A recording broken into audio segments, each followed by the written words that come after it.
Hello everyone, my name is John Sierra and I'm a Tolkien scholar. That means that I live and breathe Tolkien's Legendarium, and I'm the one you can come to with all sorts of questions about Tolkien.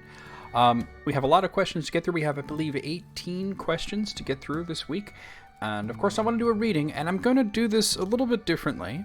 But before we get to that, let me tell you a little bit about the channel. If this is your first video, I answer the questions, and the best way to get them asked is through Quora.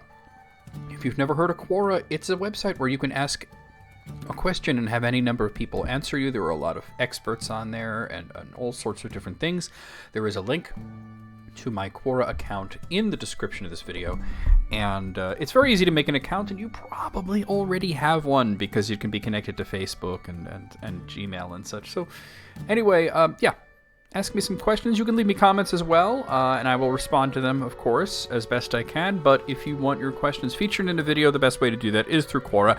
Every week, I go through all of the questions I answer on Quora, and I do answer a lot of questions on Quora, and I pick basically the best ones, the most interesting ones to be featured in a video. So these are the, I think I said 18, or did I say 17? Hold on, I have it written down here. It's 18. These are the 18 best questions from this past week. Now, I'm going to do a reading today, not from one of Tolkien's novels, actually, but a book that I just recently got. Is a birthday present. My birthday's not for 2 weeks, but a friend of mine, Alice, got me this book called The Ring of Words, Tolkien and the Oxford English Dictionary. So basically, one thing that a lot of people don't really know about Tolkien is that after he served in World War I, he worked on the dictionary, the Oxford English Dictionary, and he was in charge of researching etymologies and all sorts of words. I believe he was in charge of most words that start with the letter W. So anyway, I haven't read this yet. I just got it yesterday. But I'm just going to open to a random page and read a little bit here, because I'm fascinated with the linguistics, because Tolkien, what makes him interesting is that he was a linguist first and an author second. So here, there's a bunch of word studies on here, specifically about words that he either created for his work or used in his work. We have, let's see, gnome and goblin and halfling. Let me pick an interesting one. Hobbit is, of course, an interesting one, but I don't know if we can go through all that, because that's long. I'm trying to pick a quick one that we can do. Oh, here's a good one, Legendarium, because that's what we actually call Tolkien's series. Everything that has to do with the world of Arda, the Lord of the Rings, the Hobbit, the Silmarillion, and all of its satellite stories. Some people on Quora like to call it the Tolkien verse, and that's just fine. There's no reason that you shouldn't call it the Tolkien verse, but Tolkien did call it the Legendarium. So let's see where he came up with his name. So there's an excerpt of letter 131. This Legendarium, i.e. the Silmarillion, ends with a vision of the end of the world, its breaking and remaking, and the recovery of the Silmarilli, and the light before the sun. So that's the excerpt there. The adjective legendary is familiar to most people, but there is also a noun with the same spelling, the oldest sense of which is defined in the Oxford English Dictionary as a collection of legends, especially of lives of saints, with quotations dating from 1513 onwards. This derives from a medieval Latin word legendarium, with the same meaning. Such collections of saints' lives circulated widely throughout Christendom during the Middle Ages, both in Latin and in various European vernaculars. Some of them are important Middle English texts, such as the South English Legendary, which is quoted in the article on Mannish and Men. Tolkien was no doubt reminded of these collections when he was trying to find a suitably all-embracing word to describe the totality of his imaginative writings relating to Middle-earth. But legendary itself would not quite do, as it usually denoted a physical object, nor would mythology, as many of his writings were too historical to be described as myths. In the end, he settled on legendarium, a word which, although not yet recorded in the Oxford English Dictionary, was currently in various other European languages, and has been occasionally used by some English writers since the early 20th century in preference to legendary. Tolkien's use of the word has so far only found application in discussion of his own writing, an indication of the uniqueness of his imaginative achievement. And it's true. When somebody says legendarium, immediately they're talking about Tolkien's works. They're talking about The Hobbit, they're talking about The Lord of the Rings, they're talking about The Children of Húrin, they're talking about Beren and Luthien, The Fall of Gondolin, The Silmarillion. So it's a word that he didn't exactly invent, as you see. It was not in the dictionary at the time, but it was used here and there. But these days, it is pretty much exclusively associated with Tolkien, which is interesting. I find the linguistic aspects of it very interesting, and I try to include at least one good question regarding the linguistics of Tolkien in each video, if there is a good one. So, anyway, let's get to the questions that I have this week. Hold on one moment. Okay, never mind. Okay, so let's start here. This is a quick one. How did Sauron appear as Annatar? I thought after the fall of Numenor, he could no longer take a fair form. That's true. After the fall of Numenor, he was locked out of the Annatar form. He could not use it anymore. And that's fine, because he was done with it at that point. It is true that everything you said is true, except for the timeline. Sauron, well, let's see, the downfall of Numenor, that was in... let's see. Well, it was 2,119 years after he first appeared as Annatar. He came to the elves of Lindon as Annatar in around 1200 of the Second Age. He was turned away. They didn't really trust him. Gil-galad told him to get lost. He tried again in Eregion about 300 years later, 1500 of the Second Age, and then the One Ring was forged 100 years after that, in 1600 of the Second Age. Sauron's later capture by Numenor was in 3262 of the Second Age, and the Akalabeth, the downfall, was in 3319. So yeah, 2,119 years after he had used the Annatar guise. So after that, he did not appear as Annatar any longer. Okay, next question. Why did Aragorn not keep going with the army of the dead and overthrow Mordor and Sauron? Because it wouldn't have worked. The dead men of Dunharrow, which is what they're actually called, did not actually fight anybody in the books because they're ghosts. How can ghosts fight, right? They have no great power other than instilling intense fear in mortal men. Sauron does not fit the description of a mortal man. Neither do the Nazgul. He would not fear them. As a matter of fact, it would be very bad. They are spirits. And Sauron is a necromancer, and he's very used to manipulating spirits and using spirits for his evil means. The entire point of Aragorn taking the Pass of the Dead wasn't just so the ghosts could scare off the Corsairs of Umbar, which is what happened, and Aragorn could use their ships to sail up the river to Minas Tirith and come to their aid, but also that they recognized Aragorn as the king. And only by riding out to war with the king, even if they couldn't physically fight because they were dead, they were ghosts, their bodies were long gone, they recognized him as the king, and by doing this, they fulfilled their oath that they made to Isildur all those years ago. So they passed from the world as soon as they finished scaring off the Corsairs of Umbar. Aragorn in the book did not have to say, "You are free now." They knew that they were free now, and they immediately passed from Arda. If in the movie version, where Aragorn had to release them himself, and Gimli was sort of like, "Oh, they're very useful, maybe we shouldn't do that." But Sauron would have just gobbled them up and used them for his own evil purposes because he's a necromancer. So, and remember also, I bang this drum a lot, but it is an important drum to bang, that it's not about defeating Sauron, because if you defeat Sauron, he will just come back later. It's about destroying the One Ring.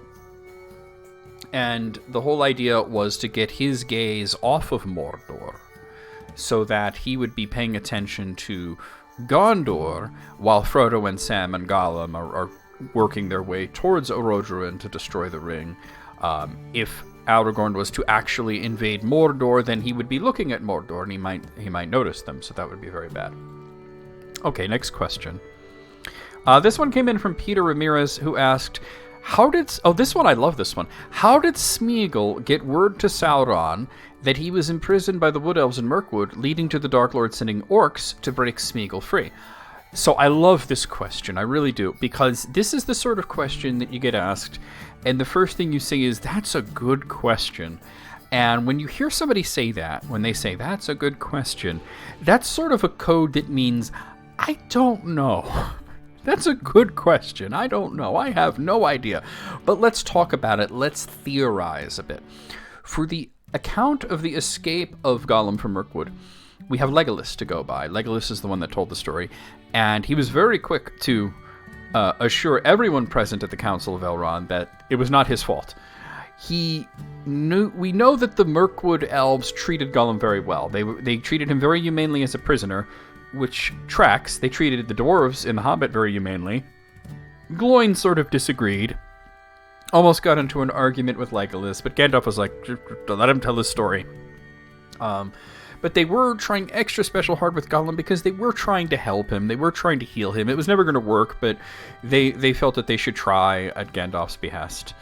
Gollum was allowed to be let out of the dungeons from time to time. And the dungeons were not a bad place, because if you read The Hobbit, Bilbo described it as they were very nice, actually, and the dwarves were fed well and they were taken care of, but still nobody likes to be in a dungeon all the time. So he was let out every once in a while, and he was allowed to go outside and climb the trees. Of course, he was supervised by elves, and he particularly liked to stick his head above the canopy of trees and feel the wind on his face. Now, one day, Gollum climbed up his favorite tree, and he just refused to come down. And they waited, and they waited, and they waited, and eventually it became nightfall, and some orcs showed up out of nowhere and attacked, and in the madness and the confusion, Gollum escaped.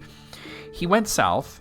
The elves tracked him, but stopped, because the trail of Gollum was coming a little too close to Dol Guldur, and there was a dark presence there that they were unaware of exactly what it was. We know later that it is the Witch King, but they didn't want to go too close to Dol Guldur, so they just sort of gave up at that point. This seems to be a coordinated jailbreak. The orcs seem to have no purpose other than getting Gollum free. Why else would they be there? Why would they attack the elves all of a sudden like that? But how did Gollum contact them? This is a really good question. So Legolas mentions one important detail about the orcs. They have come from over the mountains, and they were not used to the woods. Orcs don't do well in daylight, so if they were from the forest, if they had come from, say, Dol Guldur in the south of the forest, they wouldn't have needed to wait for nightfall. They could have come at any time, because Mirkwood is very dark. It was described in the Hobbit as really getting no sunlight at all. It's pitch black even during the day there. So Legolas says they were unused to the woods, and they came from over the mountains. He didn't say they came from the mountains. He didn't say which mountains. We sort of have to assume the Misty Mountains because they are the closest mountains to Thranduil's realm. Erebor is close, but that's not mountains. That's a mountain, the Lonely Mountain. They didn't come from there. That's where the dwarves are there and men are there, but there's really no orcs there. They came from the Misty Mountains, but they didn't come from the Misty Mountains. They came from over the Misty Mountains, from the other side. That's what Legolas said, and he's the only authority we have to go by on this. He is not very specific, but this is a very strong surmise. So Mordor orcs would not need to cross the Misty Mountains. They would issue out of the Black Gate and come from the south. So what's on the other side of the Misty Mountains? We have Eriador, we have Dunland, and we have Isengard. Isengard to the south, west. Saruman's there. So here's another question. What does Saruman use as his communication tool, his network, his spies? Birds. Special type of crow called the crabine. So we must ask ourselves, why did Gollum want to stick his head above the trees? He hates the sun. Feeling the wind is all well and good. Gollum hates the sun, though. He doesn't like to see the sun. He doesn't like to feel the sun on his skin. It's painful to him. It bothers him. And we know that this happened during the daytime because Legolas said so. He said one day when the weather was fair, we took him out and he went up the tree and he never came down. And he waited a long time until it was nighttime, and that's when the orcs attacked. So we know that he was doing this during the day. So why would Gollum, who detests the sun, be sticking his head above the trees and dealing with what he called the yellow face? My theory here would be that he was in communication with Saruman via the Crabine, who arranged his escape. Now, there's several holes in this theory that we'll patch. Firstly, I know everyone and their cousins, Bob, Earl, Amy, and Sophie, are about to say, "But Saruman's Uruk-hai could traverse in the daylight." Yes, but I never said they were Uruk-hai. The Uruk-hai had not yet been revealed at this time until he sent them out looking for the halflings.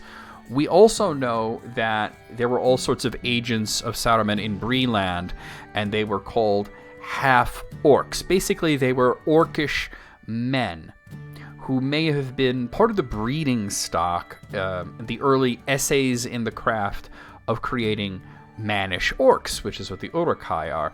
Saruman had to start with a large breeding stock of men and of orcs, so he definitely had regular plain old orcs with him. Yeah. The other thing that needs to be patched, the other hole, is why. Why would Saruman wish Gollum to be freed? For the same reason that Sauron cut him loose from Mordor, or at least one of the reasons that Sauron did so. It was to possibly lead him to the One Ring. So the last hole is the inevitable, well, why would Saruman even know of Gollum? Did he know about Gollum? I had a very silly argument not too long ago on Quora about whether or not Saruman knew about Gandalf's ring, and he did. He did know about it. Saruman has shown time and time again to have a far greater knowledge of things that he really should know about.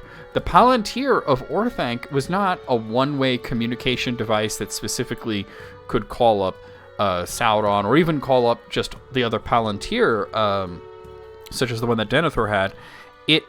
He was using it for a great number of purposes, such as surveying the land and looking at things. When the Nazgul came to Isengard asking Saruman where do hobbits dwell, Saruman told them that they lived in the Vales of the Anduin at the Gladden River, which is where Gollum once lived. So it seems that Gollum did not contact Sauron, but he may have contacted Saruman, who engineered his escape. So, there you have it. Okay, so this is a question that I've actually been asked this quite a bit this week. Why can Arwen decide her mortality in the Lord of the Rings, and is this something that all elves can do? So, no. Elves are immortal, period. They will stay in Arda until its conclusion. They are stuck there. And it is said that with this everlasting life, they, and even eventually so too will the Valar, come to envy the gift of man. But Arwen is sort of a special case. She's able to decide her mortality or immortality because of something her ancestors did. So there were two unions of what is known as the Edain and the Eldar in the first stage that we need to talk about, and it led to a bit of conundrum. Edain are the noble men. Eldar are the elves. So there was Tuor, who was an Adan, that's a singular form of Edain, and he married Idril, who is immortal. And there was Beren, who is mortal. He married Luthien, who is immortal. In both cases, the children that they had that came from these unions were mortal. This seemed to be the result of any ancestry being mortal. If you had any bit of mortal ancestry, you were born mortal. That's just the way it worked. However, the lines came together. So Tuor and Idril had a son named Earendil. And then the other two, Beren and Luthien, had a son named Dior. And Dior married an elf named Nimloth. And Nimloth had a daughter named Elwing, and so Earendil married Elwing. And they had elvish ancestry, they had mannish ancestry, but they were mortal. They were mortal half-elves.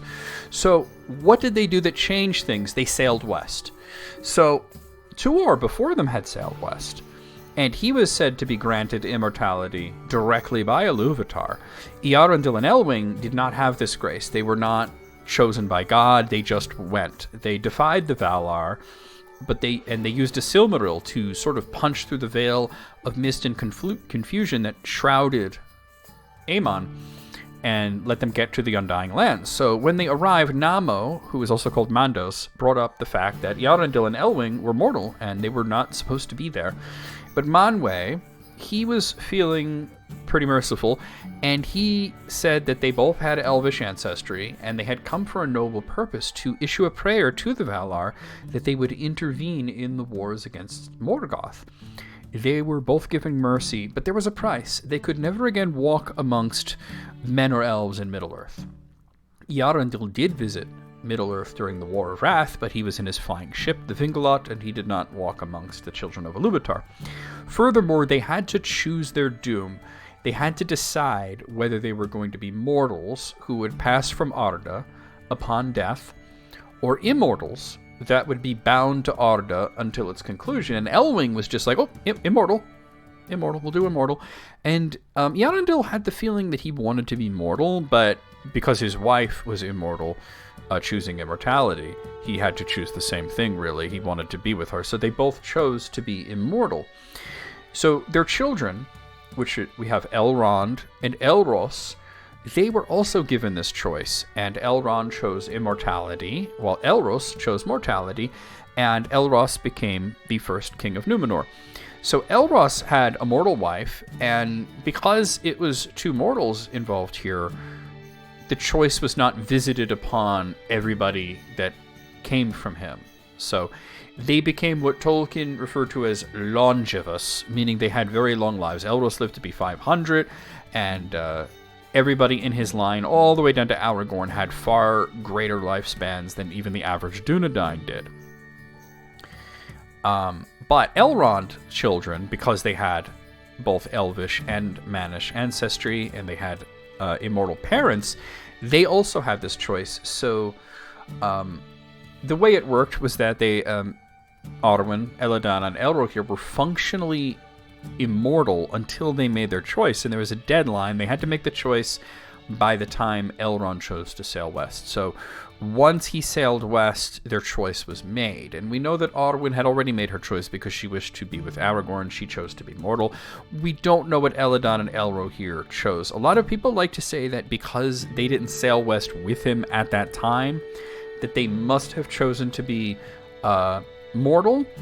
That's not really the way that I read it. The way that I understand it is that they had to make the choice at that time because he was sailing west, but they didn't necessarily have to come with him at that time. So they could have chosen immortality, but chose to stuck around until their sister passed, or maybe they chose to be mortal with her. We really don't know.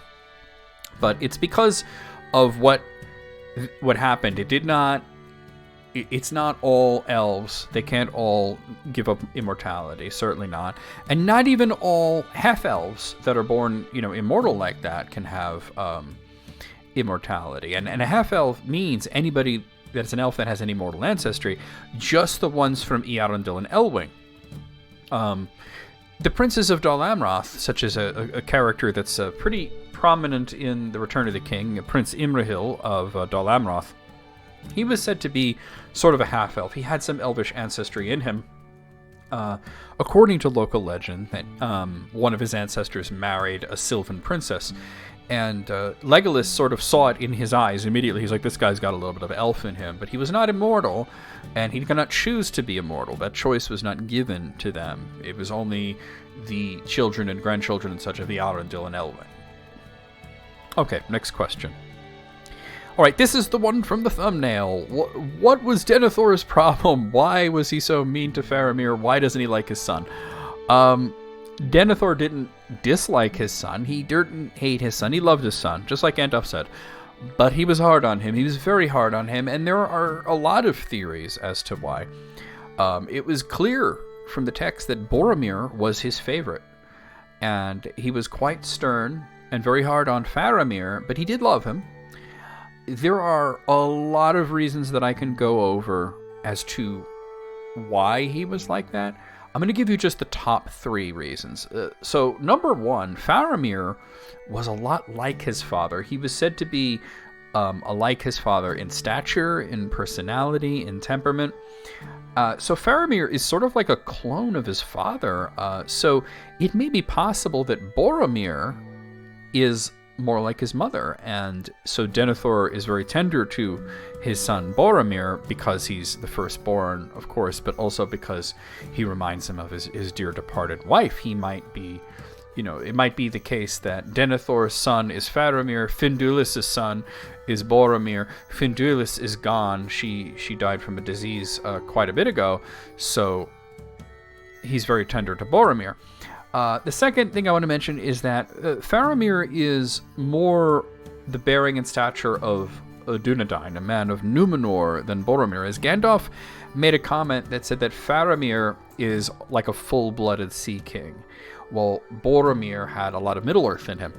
So it may be possible that Faramir is just held to a higher standard. A third thing that I want to mention is that Faramir was a student of Gandalf's, and Denethor doesn't like Gandalf. He believes, he's believed for a long time that Gandalf, or as he calls him, Mithrandir, wishes to usurp him by putting a puppet on the throne of Gondor. Aragorn's exploits in Rohan and in Gondor were legendary, but he used a false name during his youth, Thorongil. Denethor correctly made a connection between Thorongil and Mithrandir. It is possible that Denethor is pretty sore at his son for falling in with the wizard, who he believes is trying to usurp him. But kind of circling back to the idea of Faramir being held to a higher standard, the one thing that we have to remember in The Lord of the Rings is that all of the interactions that we see between Denethor and Faramir are after Boromir has died. And the movie definitely made Denethor a lot worse, a lot more sinister than he was in the books, a lot meaner.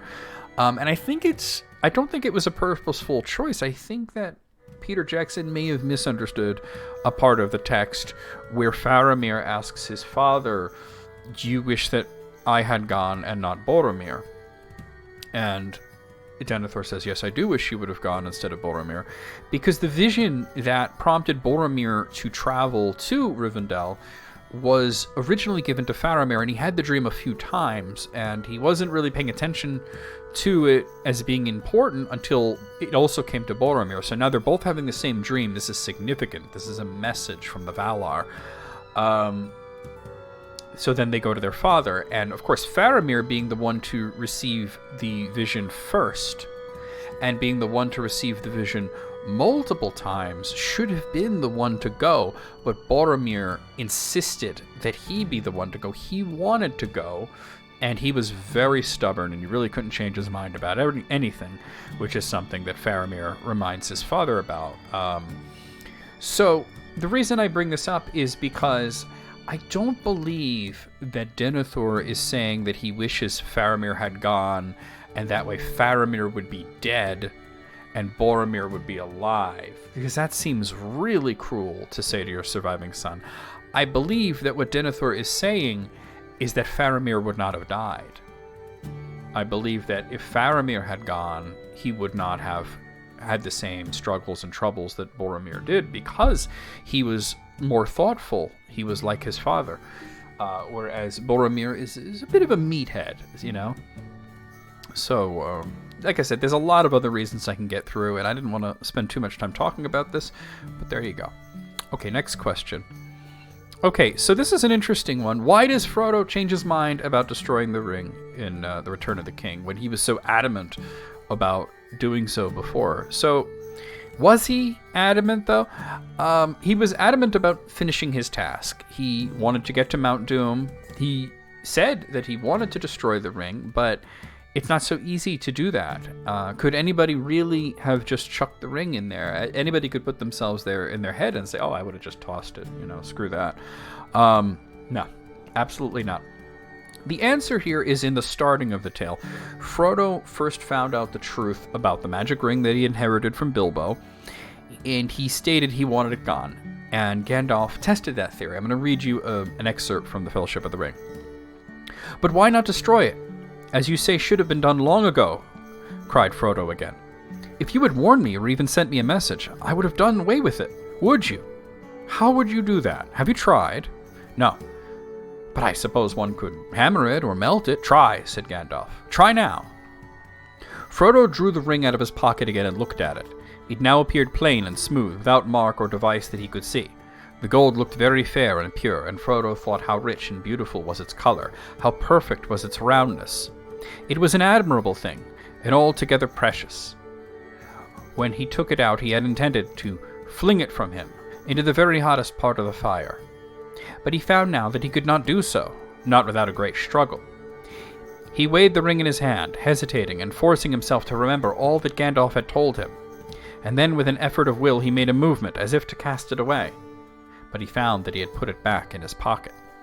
Gandalf laughed grimly. "You see, already you too, Frodo, cannot easily let it go, nor will you damage it, and I could not make you, except by force, which would break your mind.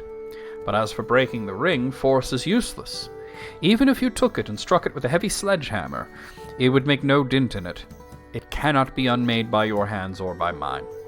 So Frodo couldn't bring himself to throw the ring into his fireplace in the Shire, something that he 100% knew wouldn't actually harm the ring, because Gandalf had tossed the ring into the fire just before this to show the flaming inscription on it, and the ring was not even warmed up by his fire. He knows that the fireplace won't harm the ring, and he still can't bring himself to throw it in. It's precious to him. Now, one important word here is mentioned. It was an admirable thing, and altogether precious. Admirable. Do you know what the word is in Quenya, the Elvish language Quenya, for admirable? The word is Mairon. Do you know what Sauron's true name is? Mairon. This is no coincidence. Tolkien was a linguist first and an author second. I talked about this earlier when I read you a little bit of the Ring of Words. The ring, which contains the greater part of Sauron's power, is as much Sauron as the body that sits upon the throne of Mordor is Sauron. Sauron the Abhorred is also Gorthaur the Cruel, and also Mairon the Admirable. He is seductive and fair like the ring, and even though he cannot at this point adopt a fair form, the ring appears fair to Frodo. He cannot bring himself to have the thought to harm it, even in a way that he knows won't actually work. Now transport Frodo to Mordor. At the end of the story, he's in Samath Naur in Orodruin, at the very end of his quest, at the seat of the power of the One Ring, the point of its creation, where it is more powerful and more terrible and more seductive than it has ever been. Also consider at this point Frodo he's nearing starvation. He has nearly died of exhaustion. He's at the end of his rope, the absolute limit of his stamina, both physical stamina and spiritual stamina as well. Could anyone have resisted at this point? We can hardly blame Frodo for succumbing. No one could willingly destroy the ring, except perhaps for Gollum. Tolkien once indulged in a hypothetical scenario where Gollum was treated better by Faramir and he grew close to Frodo and Sam, and in this instance he was still too consumed by the ring. He could not resist its allure. He still attacks Frodo. He still bites his finger off. He still takes the ring, but instead of falling into the fire in this scenario, he casts himself and the ring into the fire with purpose to save Frodo and to spite Sauron, who he hated with every fiber of his being. The only thing more powerful in this instance than Sauron's seductive power is Gollum's hatred. It's no wonder that Sauron was creeped out by him and even a little bit fearful of him. The indomitable hatred and total consumption by the precious. Not to mention that Gollum had no designs of using the ring for its intended purpose of domination. Gollum had no designs of power. He didn't want to rule anybody. He only wished to have the ring and to adore the ring. And he hated it as much as he loved it, just like he hated and loved himself. Gandalf said that Gollum would have a part to play in the end, and it is no coincidence that Gandalf saying this and the importance of patience and mercy was wedged between the act of throwing the ring into the fireplace to reveal the inscription and asking Frodo to toss the ring into the fire himself. Because it was patience and mercy that led to Gollum being there at the end. And the destruction of the One Ring, it was not by force of will, but a show of mercy and patience that the ring was destroyed. Frodo was more adamant about showing mercy to Gollum than he was about destroying the ring. And even after, when the ring is destroyed and they were escaping Orodruin, Samwise lamented that there was another betrayal by Gollum and Frodo was missing his finger. I'm going to read you, to end off this question, the relevant passage from The Return of the King. "Your poor hand," he said, "and I have nothing to bind it with, or comfort it. I would have spared him a whole hand of mine, rather, but he's gone now beyond recall. Gone forever." "Yes," said Frodo, "but do you remember Gandalf's words? Even Gollum may have something yet to do. But for him, Sam, I would not have destroyed the ring. The quest would have been in vain, even at the bitter end. So let us forgive him, for the quest is achieved, and now all is over. I am glad you are here with me, here at the end of all things, Sam." Keep in mind, Frodo thinks he's dying at this point. He doesn't think he's making it home. It's a surprise to him when Gandalf shows up with Gway here. Okay, anyway, next question. Oh, I like this one. This one came in from Mr. Melkor, who asked, why is Ungoliant considered so scary and is seen as a Lovecraftian horror in Tolkien's Legendarium? I mean, yeah, a gigantic spider would be scary, but it's just that, a big spider. What's all cosmic horror about it all? Well, there is the fact that Ungoliant is not actually a spider. Even Shelob was described specifically as a horror in spider form, but we can make the argument that Shelob is at the least half giant spider. Shelob's mother, Ungoliant, on the other hand, is not a spider. She's a primordial spirit that took a vaguely spidery form. Ungoliant was said to be a spirit of unknown origin who descended from the darkness that lies about Arda, suggesting that she's either from the void, as the Ainur were, or she is from Ilmarin, which is the area of sort of space around the world. Ungoliant was seduced into Melkor's service, but she forsook him. She wished to be the mistress of her own lust. Whatever she may be, Ungoliant was independent enough to break free from Melkor's control. I want to remind you at this point that Melkor is considered to be the most powerful being in Arda. Ungoliant was basically a walking black hole. She constantly had to feed herself to feed the emptiness within her, and she could weave unlight that not even Manwë could see through. It was mentioned that she took her spider form after going off to live in a ravine away from the Valar. So as Melkor stabbed the two trees of Valinor with his spear, Ungoliant came forth, and she drank up all the water in the lagoon, and she drank the very light of the trees, and she swelled up and became fat with power. Upon fleeing Middle-earth, when they were in Lamath, she attacked Melkor, who would not give her the Silmarils, breaking his promise, and she was in that moment more than a match for Melkor, who arises in might, to the point where he let out a horrifying scream that echoed throughout a large portion of Middle-earth and rent the very mountains, calling his Balrogs to his aid. Ungoliant's fate is not known even. The Elvish legend has it that she somehow became so hungry that she ate herself. So yeah, she's not just Big Spooter. Okay, next question. This one came in from John Thompson, and he asks, if Isildur had cut off Sauron's hand instead of just a finger, would Sauron be left handless upon regeneration? If so, how far does this go? If he cut off Sauron's head, would he be just a head? So, yeah, the hand would be gone. Perhaps an entire arm, that would be gone. But anything beyond that, though, probably not. We know that Sauron did not regenerate his finger. Gollum described Sauron as having a missing finger. Gollum, in this instance, had no real reason to lie. He was having an amiable discussion with Frodo and Sam, and he would gain nothing, especially, that the memory of Sauron's hand was very painful to him. He was tortured by Sauron's hand. So he would gain nothing there by lying and saying that Sauron was missing a finger. So we've established that he could not regenerate the finger. It stands to reason that he could not do the same thing for a hand, or perhaps even his whole arm. But beyond that, we're getting into something else. If Isildur cut off his head, would he be just a head, or would he be a headless body? I don't think so. One thing that you have to think about, upon getting the ring cut from his hand, Sauron fled. His spirit abandoned his body, and his body was said to wither away. Basically, he disintegrated, so Isildur could not mutilate him further. If Sauron had gotten decapitated prior to being separated from his ring, he would have just fled as a spirit at that point. And this would have been worse because he would have taken the ring with him. Now, before anyone wonders, how could a spirit carry a ring? Here's the real talk. Hold on. real talk. From the man himself, I'm going to read you an excerpt from the letters of J.R.R. Tolkien. Sauron was first defeated by a miracle, a direct action of God the Creator, changing the fashion of the world when appealed to Manwë.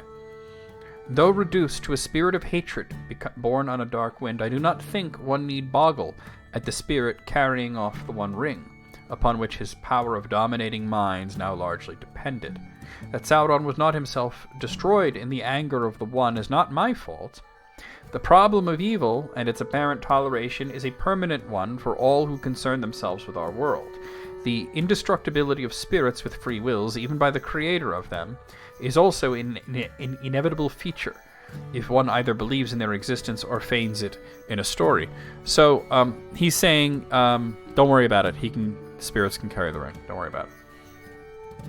Okay, this is a good question, I think. Why does Finwë's heraldic device depict a winged sun when the sun didn't exist during his lifetime? So the first thing I want to do is actually show the heraldic device. So let me just show you that. So this is what we're talking about. It definitely depicts what they call a winged sun in Finwë's heraldic device. So there's no sort of saying, well, that's not the sun, you know. The sun did exist at that time. It just wasn't in the sky. Finwë's heraldic device is a winged sun, much like the heraldic device of Thingol is a moon. And if we're going by the thought that the sun is a fruit of Laurelin and the moon is a flower of Telperion, Laurelin must have had many fruits and Telperion must have had many flowers, as these were the light source of all of Aemon. So there were suns and there were moons all over the two trees of Elenor. The ones in the sky are just in the sky, perhaps amplified by in their brilliance by the devices of Aule, because he put them into containers. But Finwë and Thingol both saw the trees, so they would have seen the fruits of Laurelin, the flowers of Telperion, and based their heraldic devices off of that. Okay, this is a quick one, really easy to talk about. In The Lord of the Rings, what would I describe the Shire as? A town, a city, a country, or something else? So I would say country out of those is the most correct. It's what the Hobbits called it. They called it a country. Gandalf refers to the Shire as a country when he was telling Frodo about the emergence of Gollum from the mountains. He stated it would be easy to discover his country, with his referring to Bilbo. Peregrine also refers to the Shire as a country. When he's speaking to Denethor, he told him that the barrow blade that he bore came out of the mountains that lie on the borders of my country. Now, there are other descriptors given to the Shire. Radagast calls it a land and a region, but in this conversation, he is sort of admitting that he's unfamiliar with the area, even thinking that it was called Shire, and he had to be corrected by Gandalf. It is the Shire. Technically speaking, it is indeed a region of Eriador, which is within the realm of Elendil, and when Aragorn declares it free, he calls it a free land. But land, region, they're not in the descriptors included in this question, and they're not what the Hobbits say. I would say that the Shire has all the hallmarks of a country. It has defined borders. It has regions within it, the Four Farthings, and then later on there is also Buckland and Westmarch. And there's several towns. It even has a capital called Michel Delving, and it has its own government. So yeah, I would 100% say it was a country. No, sorry. Hold on one second. All right, there we go. All right, let's move on to the next one. Let's see. If J.R.R. Tolkien were alive today, how would he translate his name into Quenya or Sindarin? So he once called himself Arcaster Mondosores. So let's go with that. Now, several people have tried to make sense of the word Arcaster, especially, and also Mondosores. We have to believe what the author says, that he states that Arcaster Mondosores means Tolkien in Oxford. This makes perfect sense because it was addressed to a producer of a BBC documentary that was called Tolkien in Oxford. Arcaster was not glossed, and somebody else answered this question, I noticed, and somebody named Helge said that there were two possible interpretations that both use the term for head, though the Quenya word for head is Tolde, which we can see being similar to Tolkien, but not similar to Arcaster. Tolkien once stated that his family name was derived from Tolkien, which means foolhardy, but he was joking. He was messing with people. The origin of the word Tolkien is much simpler. Ein at the end, that means son of or descendant of. Tolk means translator. Suddenly, a lot of things make a lot of sense all of a sudden, right? Tolkien scholar Ryzer Drzezinski once posited that Arcaster may be related to Telcontar, which is the family name that Aragorn took for himself, becoming king, and he said it meant Strider, or as close to Strider as Aragorn could come, in Sindarin at least, with the breakdown being something akin to one who carries a cross. The relation to translator may be poetic. A translator carries across knowledge between the barriers of language. Now, some people have made the connection to Tolkien in reading Arcaster as a root of casta, which is basically means I've made a decision. I don't really see I've made a decision as being anything sort of like foolishness, and I agree with Derdrinsky's assessment that Arcaster's root in translating the meaning of Tolk as translator. That being said, Mondo Ceres is a lot easier. It's not as discussed, but it's easier. Mundo is the Quenya word for a bull or an ox.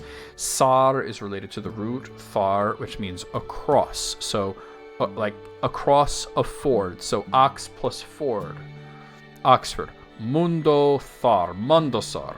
Now, the S part at the end, Mondo Sares. S is basically from. Like Westerness is a man from the west, which means from Numenor. Numen is the Quenya word for west. So Mondo Sorese is from Oxford. In conclusion, translator from Oxford is the perfect description of Professor Tolkien. So Arcaster Mondo Ceres. Okay. Let's see. Next question here. This one came in from somebody with just one name, Alfred. What is rightful ownership in The Lord of the Rings? It seems to have a powerful spiritual component, and yeah, this is a good one. It does have a power. You're right. In Tolkien's world, a true craft has a little bit of the craftsman in it. We see this obviously with Sauron and the One Ring. I've said on several instances that the One Ring is more than half of the entity that we call Sauron. Sauron put so much of himself into the One Ring that it not only belonged to him, it was a part of him with its own will and its own volition. We hear of it distancing itself from Gollum, trying to escape from Bilbo, even actively harming Isildur. But anybody else but Sauron, it becomes a burden, a horrible, wonderful burden that you'll wish you could cast off, but you cannot live without. Now, Sauron, of course, never imagined that the One Ring would be in anybody's hands but his own, and the ownership of the ring is so complete that it won't work for anyone else. Of course, there are people who thought that they could master it. Isildur tried, and he got only pain, and eventually death. Galadriel had a thought that she could use it to cast Sauron down, but even if this was the case, and it's not, she would be just as bad as he was. Gandalf had a similar thought. Elrond mentioned it. Anybody who used the ring and successfully in that sense would put themselves on Sauron's throne. Then we have Gollum. Gollum is interesting because he and I alluded to this earlier, he doesn't want to use the ring. He has no desire to dominate anyone. He just wants to have it. He wants to possess it. And that's something that Sauron seems to find unnerving. Now, the One Ring is not the entirety of the discussion. The Palantir of Orthanc belonged by rights to Gondor, as did the Palantir of Minas Ithil. But the Ithil stone falls into Sauron's hands, and the Orthanc stone is used by Saruman, at least until Grima tosses it out of the tower. Seeing what happened to Peregrine, Gandalf realizes that this is a device that is attuned to communicate with Sauron, and he is faced with a choice. Put it away somewhere, not to be used, or give it to the rightful owner.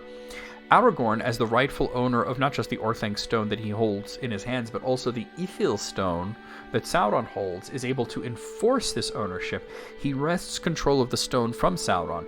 This isn't Aragorn being stronger than Sauron spiritually, but showing that his claim to the Palantir was more important than the fact that Sauron possessed it. Possession is, in fact, not 9/10 of the law. This brings us back to the One Ring. It can be held by anyone, but they cannot use it. They cannot wield it. Surely some delude themselves into thinking that they can, even if in their wisdom they decide against it. But Sauron's ring is Sauron's ring alone. This fact is greater than the power of the possessor. There is, of course, a darker side to all of this. There's a more possessive and obsessive side that we see in the Silmarillion. The Silmarils are Feanor's by his right. He created them, they're his. And after his passing, they would belong to his sons. Taken away by Morgoth, they are so incensed that he would possess what is theirs, that they took an oath with a capital O, to reclaim them by any means. Any who would stand between them and their possessions will be killed. The oath is so unbreakable that they are mentally, spiritually, and even at times physically compelled to do unspeakable acts in the name of getting back their jewels. Morgoth, for his part, he's not that different from Gollum in this sense. He cannot use the Silmarils in any useful way. They don't do anything for him. They hurt him if he holds them, because they were hallowed by Varda. They were not made to be powerful. They were made to be beautiful. The Silmarils burn his hand, even when he's holding them in a crystal casket. He puts them on his crown, and he feels a burden. Much like the One Ring did to Frodo, Morgoth has no claim to these jewels, but he wanted them, so he took them. He only wished to possess them. Feanor, for his part, cannot let them go. His anger at having what is his taken, mixed with the grief of the slaying of his father and the fact that he wasn't there, the complex maelstrom of emotions that Feanor is going through regarding the Valar, and on top of this all, his own mind has been poisoned by Morgoth's lies, and just the right amount of truth mixed in there. He attempts to reclaim his property but by foul means. If Feanor had been a more patient sort, he would have given the Valar time to figure out their next move, rather than deciding that they were going to do nothing and that he has to be the one to take action. The lives lost in the pursuit of the jewels far eclipses the lives lost in pursuit of the One Ring. And the jewels were not evil, nor were they of extraordinary might. So even if the jewels had remained, if Morgoth had fled to Middle-earth after destroying the two trees and never broken to Formenos, never slew Finwë, never took the jewels, Feanor stated that he would not allow the Valar to break them open to revive the trees.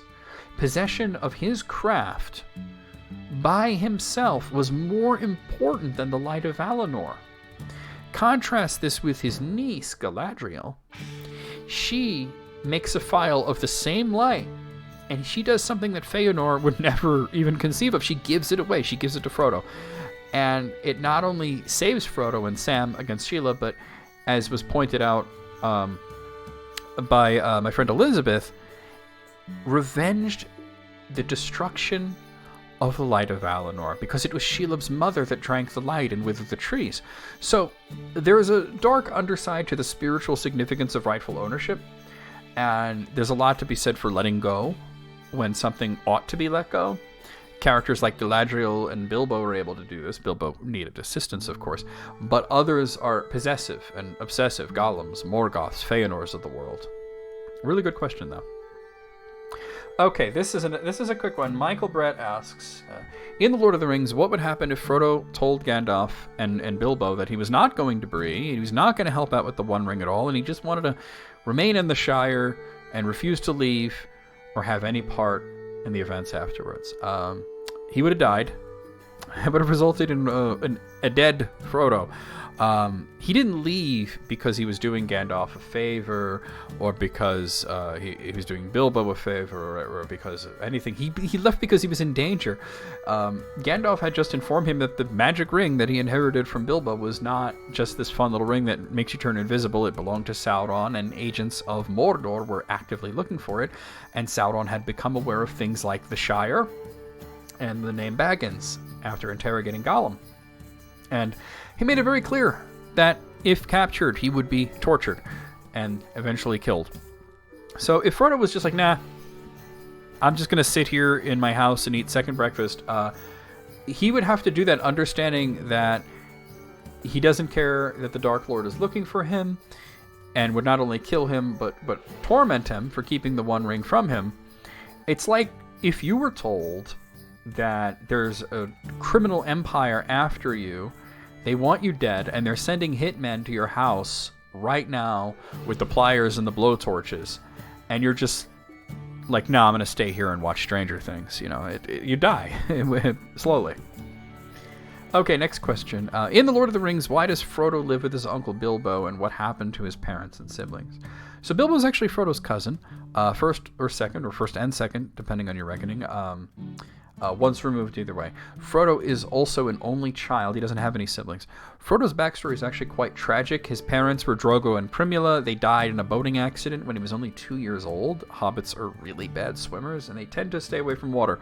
He came to be fostered by his uncle, Roromak Brandybuck, which that's Primula's brother, from the age of 2 till about 12 years old. And Roromak was friends with Bilbo, and Bilbo shared a special bond with Frodo. He reminded of him when he was that age. They have the same birthday. There was a lot of connections there. So he invited him when he was 12 years old to move to Hobbiton and live with Bilbo, and he named him as his heir, partly due to that bond and partly because he wanted all of his wealth and everything to go to Frodo and not Lobelia Sackville-Baggins, who never forgave Bilbo for living so long. She really wanted the house, Bag End.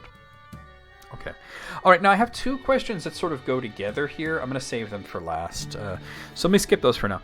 What is your favorite Easter egg detail in Tolkien's mythology? Okay, I think I might have talked about this once before, but I'm going to talk about it now. I never pass up the opportunity to talk about this. I could talk your ear off about a lot of things regarding Tolkien's mythology, but my favorite subject, the one that is of the most interest to me, as I mentioned, is the linguistics and the culture of the world.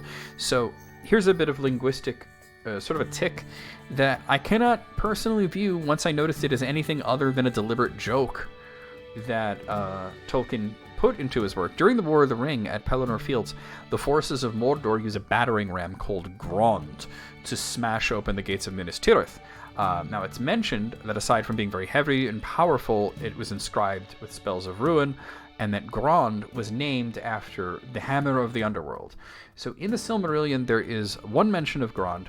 It is the warhammer that Morgoth takes up in battle against Fingolfin, which rends great fiery chasms in the earth when it smashes downwards. So we are to understand that it is a very powerful weapon wielded by a very powerful foe. But what does Grond mean? It's a Sindarin word, which is unusual for Sauron to take up Sindarin, and even more unusual for Morgoth to take up Sindarin, and the simplest and most direct translation is heavy. Now, this makes sense. On the surface level, it makes sense, because a giant warhammer swung by Morgoth, it must be quite heavy. The battering ram, that must be very heavy. This is, however, the incorrect usage of heavy. In Sindarin, the Sindarin word for heavy in relation to weight is blung. So Grond means not so much heavy in relation to weight, but heavy as a topic of serious discussion, something that is weighty or ponderous. So we may ask ourselves, why would Morgoth give his giant smashing rod an elvish name at all? And if he was going to, why would he pick Sindarin and not Quenya?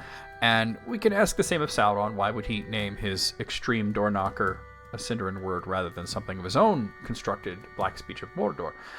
In the case of Sauron, the tribute to Morgoth is obvious, but in the case of Morgoth, he was sending a message. He was having a laugh. When the hammer comes down, things are, as Marty McFly says, getting heavy, and it has nothing to do with weight. Morgoth, with each swing, is sending a message to the elves. He is well aware of their immortality. He is well aware of what happens to them after their bodies are damaged so much that they no longer fit to host their Fea, their spirit.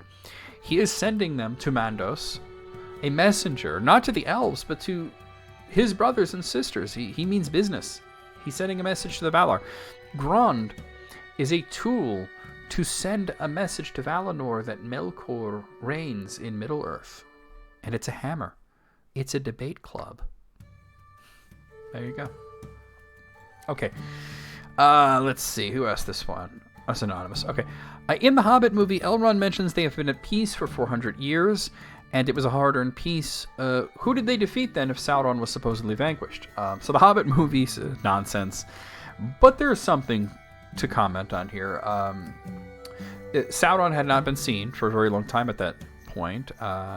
And there were other threats in the Third Age. There were Easterlings, Dunlendings, Haradrim, Wain Riders. In the north, there was the Witch King, but that was a bit more than 400 years ago. And of course, there was orcs galore.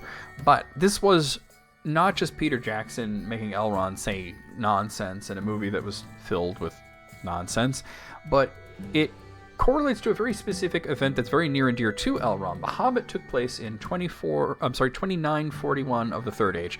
So if we take the Elvish view of time, and we don't have to go exactly 400 years, but vaguely 4 centuries ago, from the 30th century, so what happened in the 26th century? So this brings us to the year 2509 of the Third Age, and that's the year that Celebrian, which is Elrond's wife, she was captured by orcs at the Red Horn Pass at Carathris. She was tortured, and she was poisoned, and eventually she was rescued by Elrond's sons. They brought her back to Imladris. Elrond healed his wife, but she became completely disillusioned by life in Middle-earth and the presence of orcs, and she sailed west the next year. So, though he will be reunited with her in the Fourth Age, Elrond essentially lost his wife to orcs 400 years before The Hobbit.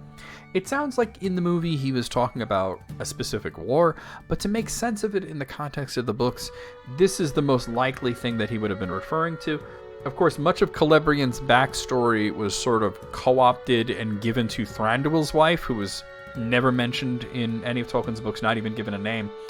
But that's more movie nonsense as well. All right, so the final 2 questions are sort of related to each other. So they were both about the children of Húrin and Morgoth's curse.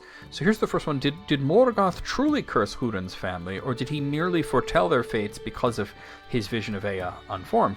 And was Húrin directly cursed by Morgoth, or indirectly affected by the corruption, namely pride, that Morgoth imbued Arda with? It's a very good question.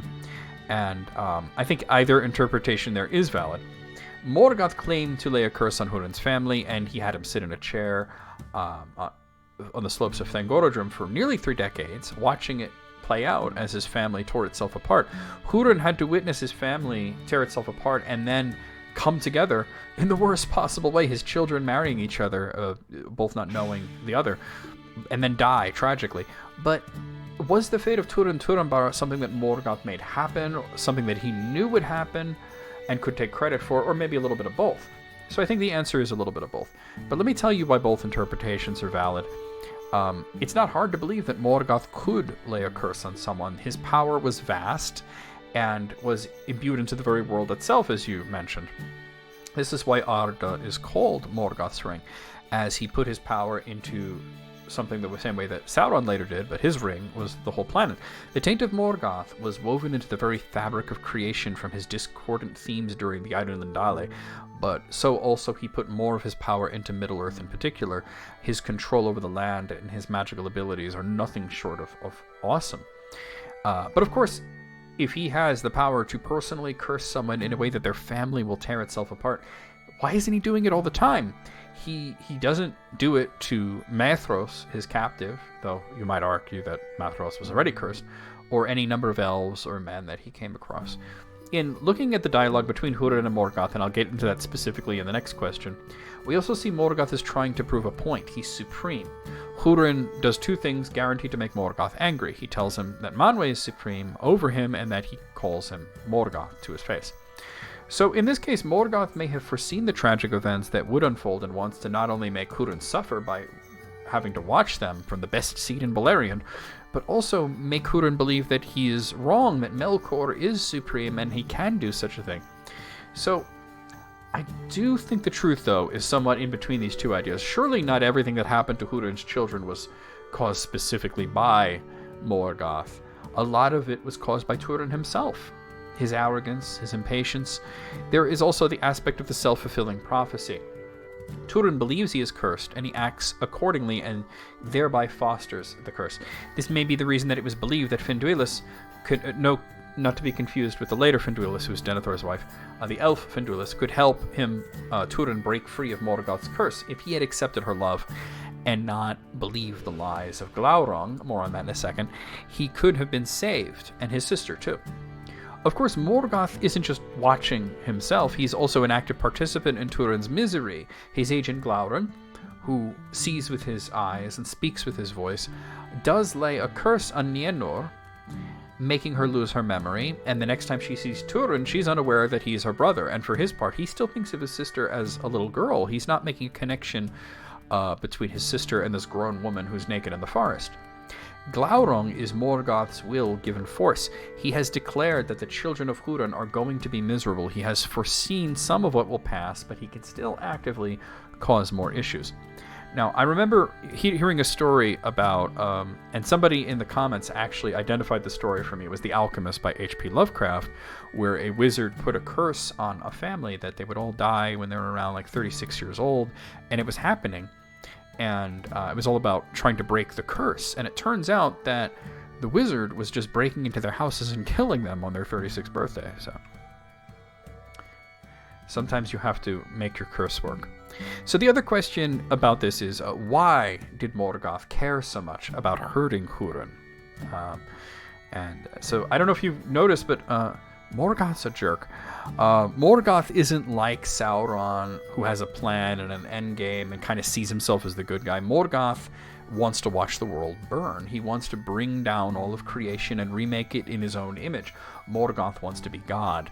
Morgoth doesn't really need a reason to make Húrin and his family miserable. He is evil just for the sake of being evil.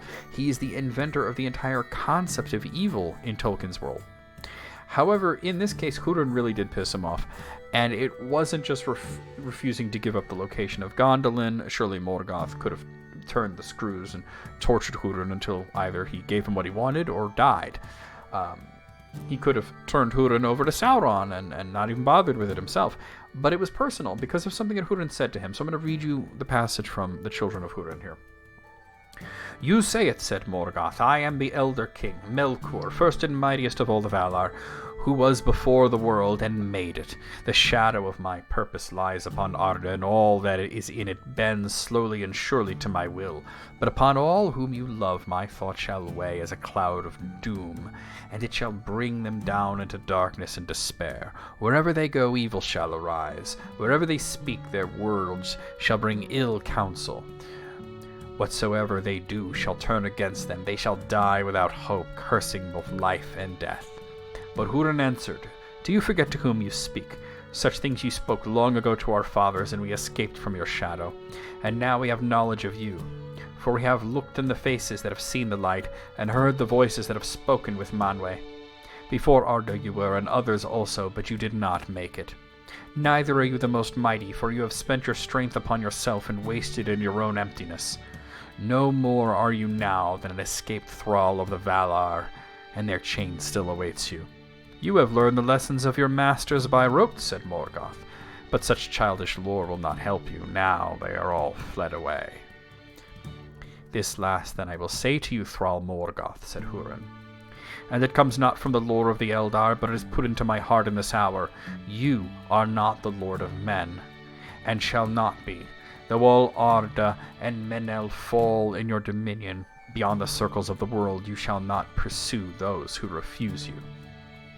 "Beyond the circles of the world I will not pursue them," said Morgoth, "for beyond the circles of the world there is nothing. But within them they shall not escape me until they enter into nothing." "You lie," said Húrin. "You shall see soon, and you shall confess I do not lie," said Morgoth. So Morgoth declares himself the Elder King Melkor, the first and the mightiest of the Valar, the ultimate authority. Húrin rejects this and basically tells him, "I heard it all before, it's BS." He states that there were others before him and that he did not make the world.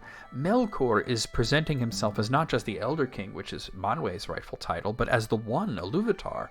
He is insisting that he is God and that there is none above him. Húrin rejects this and states that even if Morgoth conquered all of heaven and earth, he will still never be God.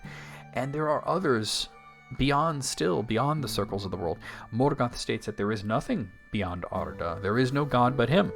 So rejecting Melkor as God is not the only bit of this that makes Morgoth angry, but it is this line specifically. "This last line I will say to you, thrall Morgoth." He's not only calling him Morgoth to his face, because Morgoth's not his name, it's an insult that was given to him by the elves, and he calls him a thrall. This personal insult stuck under Morgoth's craw because it's true. He's not God. He's not the Elder King. He knows this is true. He has not broken Húrin's faith. He has had his own twisted theology spat back into his face. This is why the punishment is so personal and so severe. He did not torture Húrin physically, but he hit him where his heart lies. He forced him to watch his family tear itself apart over the next few decades. Not only this, but the visions that he showed Húrin were only partially true. They were incomplete. Morgoth showed Húrin all the bad things that happened to his children, especially Túrin, but he didn't show him the bad things that Túrin did and all the ways that Túrin brought it all about himself, all the ways that Túrin caused his own misfortune. That was veiled from Húrin. So this let Húrin believe that every misfortune that came to his children was the device of Morgoth and the failures of others. Morgoth succeeded in breaking Húrin's mind. He made him a bitter old wanderer, mired in his own misery, at least until the intervention of Melian. In the end, Morgoth got what he wanted, too. Húrin did wind up giving him the location of Gondolin. Unintentionally, he called out to Turgon, and that allowed Morgoth to know the vague region where Gondolin lie, and then the betrayal of Maglin gave him the exact location. So I could talk about the children of Húrin all day. It's my favorite Tolkien story. But this has been long enough. This is probably one of my longer videos. So we're going to stop here. I will see you guys next week. Send me some questions. And if you got this far in the video, if you're watching this 71 minutes, you know, you must like it. So please leave a like. Subscribe if you haven't. Share the channel around. You know somebody who's into Tolkien. Show them my channel. We'll see you guys next time.